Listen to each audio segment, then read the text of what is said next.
शिंदे म्हणून एक राहुल गांधी विचार मंच या नावाने काँग्रेसची संघटना चालवतो, ज्याच्या घरी काँग्रेसची नगरसेविका आहे, त्यांच्याच घरी काँग्रेसचं जिल्ह्याचं पद आहे. त्यांनी त्या ठिकाणी शाळेमध्ये मुलींचं लैंगिक शोषण केलं आणि म्हणून त्याला आता फरार होता पण अरेस्ट करून आणलेला आहे आणि त्याच्यावर कारवाई करण्यात येत आहे. अतिशय वाईट पद्धतीनं हे शोषण त्या ठिकाणी त्यांनी केलेलं आहे.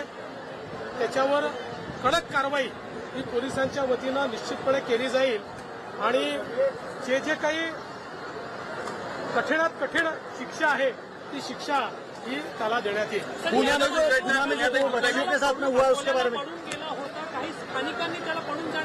आता पोलिसांच्या प्राथमिक चौकशीत असं लक्षात येत आहे की स्थानिक काही नेत्यांनी त्याला पळून जाण्यात मदत केलेली आहे.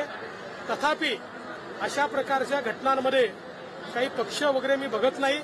त्याच्यामध्ये आरोपी असतो, त्यामुळे अशा आरोपीवर कट्टर कारवाई, कडक कारवाई केली जाईल आणि त्याला मदत करणाऱ्यांवरही कारवाई केली जाईल. मुलींवर अत्याचार झाला, पुण्यात 2 शाळकरी. आणखी काही विक्टीम होऊ शकतात, एकच विक्टीम आहे की आणखी काही विक्टीम? नाही, याची तपासणी चाललेली आहे.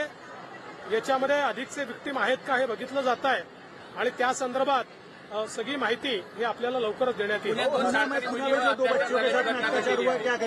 पुण्यामध्ये स्कूल व्हॅनमध्ये एका ड्रायव्हरने मुलींना इनअप्रोप्रिएटली त्या ठिकाणी टच केलेला आहे, चुकीच्या ठिकाणी टच केलेला आहे.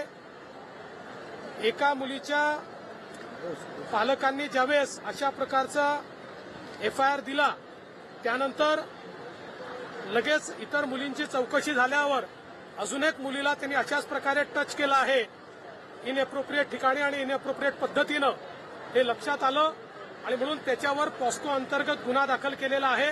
आणि आपल्याला माहिती आहे पॉस्को अंतर्गत अशा प्रकारचा जो ऑफेन्स असतो त्याला रेपच्या संज्ञेमध्ये त्या ठिकाणी पकडलं जातं आणि म्हणून तशा प्रकारचे ऑफेन्सेस हे त्याच्यावर लावलेले आहेत. कडक कारवाई करण्यात येते आहे. संस्था चालकांना देखील बोलवलेलं आहे.